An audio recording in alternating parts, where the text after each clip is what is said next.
विधायक सेना महेश पटेल ने किया विद्युत डीपी का उद्घाटन, ग्रामीणों ने रखी अपनी समस्याएं। अलीराजपुर जिले के जोबट विधानसभा क्षेत्र में विकास कार्यों को गति देने के लिए विधायक सेना महेश पटेल ने शनिवार 20 सितंबर 2025 को संदा, बहड़ी फलिया, अमनकुआ और कानास निगलिया फलिया में विद्युत डीपी का उद्घाटन किया। इस दौरान विधायक सेना महेश पटेल ने ग्रामीणों से सीधे संवाद किया और उनकी समस्याओं को सुना। अमनकुआ के एक फलिया में लंबे समय से टूटा हुआ बिजली का खंभा ग्रामीणों के लिए परेशानी का कारण बना हुआ था। ग्रामीणों ने इस समस्या को विधायक के समक्ष रखा। विधायक ने मौके पर ही इस बात का संज्ञान लिया और अलीराजपुर कलेक्टर डॉक्टर अभय बेडेकर एवं बिजली विभाग के अधिकारियों को तत्काल आवश्यक कार्रवाई के निर्देश दिए। ग्रामीणों ने किसानों को समय पर खाद, बीज और बिजली न मिलने की समस्या भी उठाई। इस पर विधायक सेना महेश पटेल ने कहा कि किसानों को समय पर सुविधा मिलना उनका अधिकार है, लेकिन सरकार किसानों और युवाओं से केवल वादे कर रही है। हम लगातार सड़क से लेकर सदन तक किसानों व ग्रामीणों के मुद्दों को उठाते रहे हैं, पर सरकार सिर्फ वाहवाही में लगी हुई है। न तो किसानों को खाद, बीज और बिजली उपलब्ध कराई जा रही है, न युवाओं को रोजगार, न पुल पुलिया निर्माण हो पा रहा है। भाजपा मोहन यादव की डबल इंजन की सरकार पूरी तरह फेल है और केवल घोषणाओं तक ही सीमित है। मैं आपकी हर समस्या के लिए खड़ी हूँ, चाहे यहाँ से भोपाल या भोपाल से दिल्ली तक आवाज उठानी पड़े। ग्रामीणों ने विधायक की तत्परता और संवेदनशीलता की सराहना की और आशा जताई कि इस तरह की पहल से उनकी समस्याएं जल्द हल होंगी। इस कार्यक्रम में जिला उपाध्यक्ष लाइक शेख, ब्लॉक अध्यक्ष मदन डावर, भरता भाई, राकेश सरपंच अमनकुआ, जुवान सिंह, राकेश गांडवा, नीलेश भाई सेजवाड़ा, सोनू वर्मा, राजेश भाई जैन, अभय सिंह अश्विन, बाबू मावी, मनीष मालवेली, कालू नरका, पूर्व सरपंच लालू भाई, अभय सिंह, रामा भाई डुंगलावनी, रमेश भाई काकड़बारी सहित अनेक ग्रामीण एवं जन कार्यकर्ता उपस्थित थे। JTV न्यूज के लिए अलीराजपुर से मुस्तकीम मुगल की रिपोर्ट। आज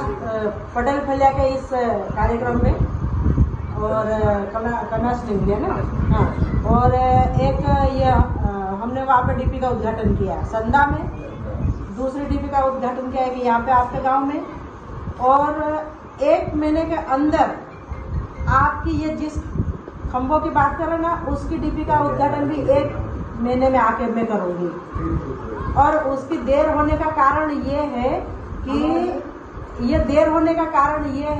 कि खंभे तो हमने खड़े कर दिए, लेकिन सरकार से जब हम लेटर लिखते ना, विधायक जब लेटर लिखती ना सरकार को, तो सरकार से मंजूर होने में हमको सबसे ज्यादा टाइम लगता। समझ गए? लेटर तो कोई भी लिख देगा, लेकिन वहां से मंजूरी मिलने में ज्यादा टाइम लगता है। एस्टीमेट नहीं बनता, एस्टीमेट बनने के बाद फिर पैसे जमा करना पड़ते हैं, पैसे जमा करने के बाद में फिर डीपी लगती। तो इसकी जो स्टेप है ना, स्टेप 2-3, उसमें ज्यादा देर लग रही। आप सब भाई को याद दिला दो, आपको 1 रुपया भी किसी को देने की जरूरत नहीं है, पैसे मैं खुद दूंगी। समझ गए? मैं पैसे दूंगी, मेरे विधायक निधि के पैसे से आपके गांव में डीपी भी लगेगी, खंभे भी लगेंगे और आपको लाइट भी मिलेगी।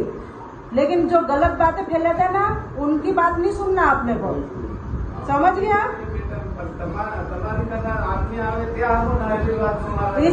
इसलिए मैं आज आपके गांव में आई हूँ। हाँ, उस दिन तो हम इंदौर गए थे। तो आप है ना, चिंता मत करो, 1 महीने के अंदर आप सबके बीच में वापस अपन डीपी का उद्घाटन करेंगे बड़ी धूमधाम से, ठीक है? हाँ। और रही बात यहाँ के सरपंच जो रोड के बारे में बात कर रहे हैं, तो आप सबने भी देखा होगा कि हमारा पटेल परिवार आज से नहीं, बरसों से जो जितनी भी जो समस्या रहती, चाहे कोई सी भी समस्या हो, महेश पटेल साहब हमेशा आधी रात को सबके साथ खड़े रहते। अभी वहाँ ठापली में रोड बनवाया, इधर देवली में बनवाया, जहाँ जहाँ हमको रोड की जरूरत पड़ती वहाँ हर जगह रोड बना के दे रहे। सरकार पता नहीं कब मंजूर करती, देर बहुत लगती, तो हम तो हमारा खुद के अपने पैसों से भी रोड बना के दे देते। समझ रहे? तो हम अपन आदिवासी समाज एक दूसरे के सहयोगी बन के हमारे समाज में किसकी क्या समस्या, उसको समाधान करने के लिए हम आपके बीच में बैठे हैं। आपको चिंता करने की जरूरत नहीं है। और अभी सरपंच साहब जो बता रहे हैं हमारे राकेश भाई, वो बोल रहे हैं कि कम से कम 100 से 150 ट्रैक्टर इनकी मिट्टी लगेगी, तो मैं इनको घर बुला के बात कर लेते पटेल साहब के सामने, और बहुत जल्दी ये गड्ढा गड्ढी भरने का ये वाला काम भी हम जल्दी चालू करवा देंगे। ठीक है। अब मैं आपको बता दूं, हमारे जिस प्रकार से आज हम आप सबके बीच में आए, आपने मुझे आपकी मेहनत, मेरे कार्यकर्ताओं की मेहनत से, जनता की मेहनत से, आप सबकी मेहनत से आपने मुझे विधायक बनाया। हमने कई वादे किए थे, कहीं रोड बनाने का वादा किया, कहीं हेडपम्प लगाने का वादा किया, कहीं बीपी लगाने की बात की। तो कहीं न कहीं आपकी जो जो समस्या है उस समस्या को समाधान करने के लिए आपने मुझे विधायक बनाया, और निश्चित ही मैं आपकी हर समस्या का समाधान करती हूँ।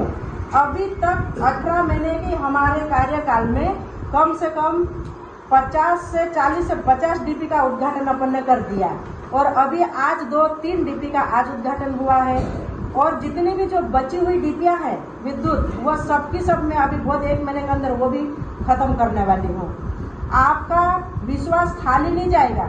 मैं आपके बीच में आपका वोट लिया हूँ, तो आपकी जो भी समस्या होगी उस समस्या का समाधान हम महेश पटेल और हम दोनों पति पत्नी मिलकर आपका काम करेंगे। आपको चिंता बिल्कुल नहीं करना है। भले थोड़ी सी देर जरूर होगी, लेकिन काम पूरा करके बताएंगे आप लोगों को। अब आ गई बात दूसरी, जैसे भाजपा के लोग अपने को क्या बोलते हैं कि झूठ बोलते हैं, काम नहीं करते हैं। अरे झूठ तो भाजपा के लोग बोलते हैं, हम लोग तो काम करके बताते हैं। वो तो खाली नारियल फोड़ने का काम करते हैं। क्या करते हैं, हाथ में वो तो जेब में नारियल लगे घूमते न फोड़ देते हैं, लेकिन हम काम करने के बाद नारियल फोड़ते हैं। समझ रहे? तो हम कभी भी किसी को झूठ नहीं बोलेंगे। हमसे जितनी भी हमने सरकारों में लेटर लिखे, रोड के लिए लेटर लिखे, हेडपम्प कई गांव में करवा दिए, जितनी भी डीपियां लगना थी सब डीपियां लगवा दी। जहां जहां से कोई शमशान घाट तक जाने का रोड मांग रहा तो रोड दे रहे, कई पत्र लगाने की बात कर रहे तो हम पत्र का सेट लगाने की बात कर रहे। और कई जगह ऐसी है जहां स्कूलें नहीं है, स्कूलें जर्जर स्थिति में गिर गई, तो हम स्कूलों की डिमांड लेटर लिख के न मंत्रियों को स्कूल की मांग करी है। तो हम जो बोलते वो करके बताते, हम दूसरों की तरह झूठ नहीं बोलते। इसलिए मैं आपको विश्वास दिलाती हूँ कि ये जो भाजपा की झूठी सरकार, आप सबने देखा खाद बीज के बारे में हमारे साथ क्या घटना घटी सबको मालूम। और ये अलीराजपुर जिले में तो ठीक है, पूरे मध्य प्रदेश में जब हमारा किसान खाद लेने गया, लाइन लगी, 2-3 दिन तक लाइन लगी, लेकिन खाद की बोरी नहीं मिली, लेकिन लट मिले हमारे किसानों को। ये भी आप सबने देखा होगा, देखा कि नहीं देखा? हर जगह लट मिली। और आज हमारा किसान का बच्चा पढ़ के डिग्रियां ले लेके घूम रहा, लेकिन हमारे बच्चों का आज तक कोई नौकरियां नहीं मिली। 30 से 40 लाख ऐसे बच्चे हैं जो ओवर एज हो गए, लेकिन उनको आज तक नौकरी नहीं मिली। अगर परीक्षा होती तो पेपर लीक हो जाता, अगर पेपर लीक नहीं होता तो रिजल्ट नहीं आता। कैसे भी करके हमारे बच्चों को नौकरी नहीं देने का इन लोगों ने पूरा प्लान बना रखा। आज आप लोगों ने देखा हमारी फसल, आज हमारी फसल हम 100 रुपए किलो खरीदेंगे, लेकिन वही फसल में हम कितनी मेहनत करते हैं, खाद बीज दवाई, कितनी मेहनत करने के बाद में जब वो पकती तो वही फसल फिर कितने हो जाती, 1 किलो 30 रुपए किलो, 25 रुपए किलो। लेकिन वही फसल उनसे लेने जाएंगे तो 100 रुपए 150 रुपए किलो। तो ये लूटने का काम कौन कर रहा है? ये भाजपा की सरकार हमेशा हमको लूटा है और अभी भी लूटने का काम कर रही है। तो ऐसी जन विरोधी भाजपा की सरकार को हमको अब नीचे गिराने की जरूरत है, और हमको हमारा असली हक पहचानने की जरूरत है। आप सबको मालूम है, यहाँ बुजुर्ग बैठे होंगे, कांग्रेस की सरकार थी तो कैसे 300 रुपए में खाद मिलता था कि नहीं मिलता था? खाद बीज जो भी समय पे उपलब्ध हो जाता था, लेकिन आज वही खाद 1200-1300 में मिल रहा, वो भी लट खाने के बाद मिल रहा। JTV न्यूज से जुड़े रहने के लिए हमारी खबरों को लाइक और शेयर करें, हमारे चैनल को सब्सक्राइब करें और अपडेट रहे हर छोटी बड़ी खबरों से।